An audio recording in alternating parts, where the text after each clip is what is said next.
The third most common misconception is Muslims are terrorists. And after 9/11, you had the 7th July, that's the London bombing, and there was a common statement which said, all Muslims are not terrorists, but all terrorists are Muslims.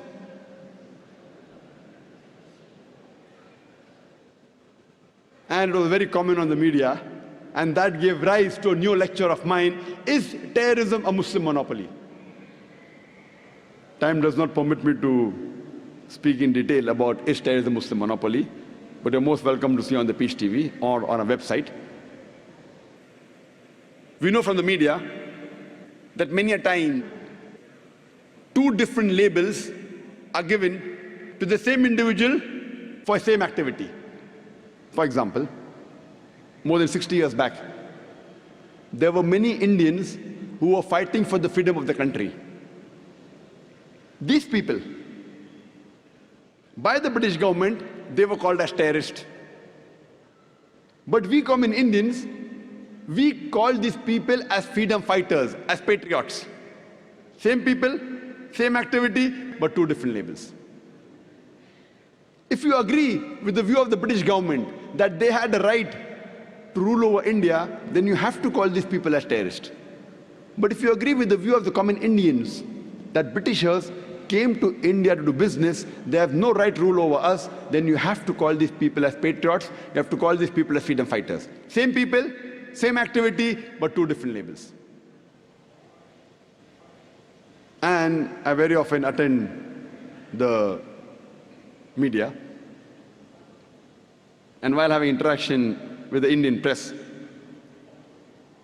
I asked them a question, that do you consider Bhagat Singh as a terrorist? So he said no. I said, why? The same Western media, when they call Bhagat Singh as a terrorist, you say no, he's not a terrorist. Why? Because you know the background of the history of India's freedom. Even I consider Bhagat Singh as not to be a terrorist.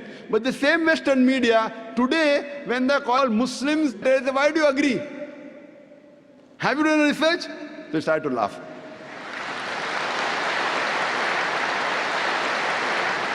Quran says in Surah Hujurat, chapter 49, verse number 6, whenever you get information, you check it up before you pass to the third person.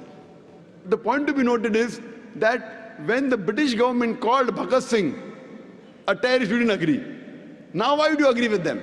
Why these double standards? And you have several such examples.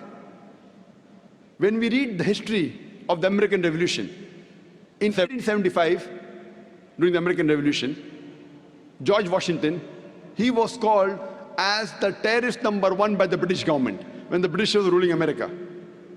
The Britishers called George Washington as terrorist number 1.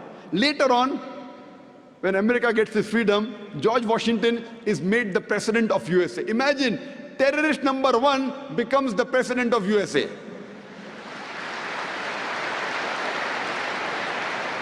And he happens to be the godfather of all the presidents to come, including George Bush. And you find several such examples, several. You have the example of Nelson Mandela. Nelson Mandela, several decades earlier, when South Africa was ruled by the white apartheid government, Nelson Mandela was arrested and was imprisoned in Robben Islands for more than 25 years. By the white apartheid government, Nelson Mandela was called as terrorist number 1. Later on, when South Africa gets its freedom and the white apartheid government is removed, Nelson Mandela is given freedom and he gets the Nobel Prize for Peace. Imagine, terrorist number 1 of the world gets the Nobel Prize for Peace. Not that he was bad and he became good. For the same activity for what he was called a terrorist, 30 years later, he gets the Nobel Prize for the same activity, Nobel Prize for Peace. So we realize whoever is in power, whatever label that person gives, that gets stuck on to that person. This is media. Media is very powerful. According to me, it is the most important weapon today. It can convert black into white, day into night, hero into a villain, villain into a hero. This is media. Unfortunately, we Muslims, we are very backward as far as media is concerned. Our technology, whatever technology is halal, what is permitted in Quran and Sunnah, we have to use it. We have to convert it to halal. Television per se is not haram. I do agree, 99% things that come on television is haram. We have to convert the haram into halal. And that's how we have to convey the message of Allah subhanahu wa ta'ala. The best way today that you can convey the message of Allah subhanahu wa ta'ala is the satellite channel. It is the media.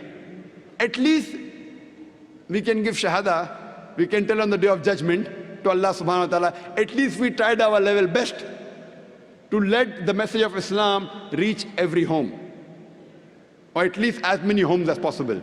And alhamdulillah, summa alhamdulillah, since 3.5 years after the launch of Peace TV, now the viewership of Peace TV is more than 100 million. Alhamdulillah.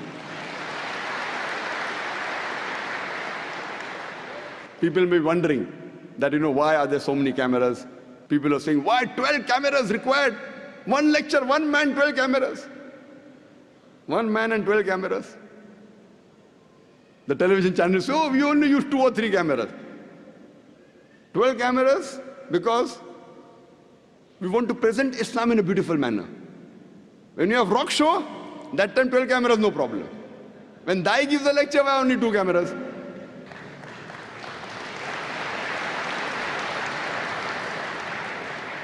See, today is the age of science and technology. When we want to convince the youngsters, the media is taking them on the wrong track. We have to use the same media to get our youngsters on the right track, from wrong track to the right track.